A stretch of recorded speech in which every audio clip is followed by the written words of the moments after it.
Menteri Tnat Bording eti Mondal ulo ong ba ka sorkar kan sa Jubab Halor ko Hukum Pynkiew dor badangshan kabala betha da ka Meghalaya State Electricity Regulatory Commission tang hadin balayo ya jingtip bepura Halor jong katei ke Hukum.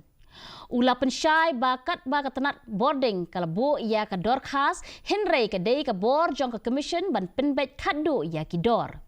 Ka Tnat kalapen pau ya ke jingta nakani ke Pynkiew dor bat ya minta kadang up ya ki jing betha bakam nya shwaban rai ya ki sinjam ki bahadin.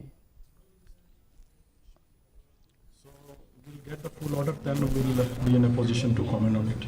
Naturally, we have filed petition with them, but it is the power of the commission to give the tariff order.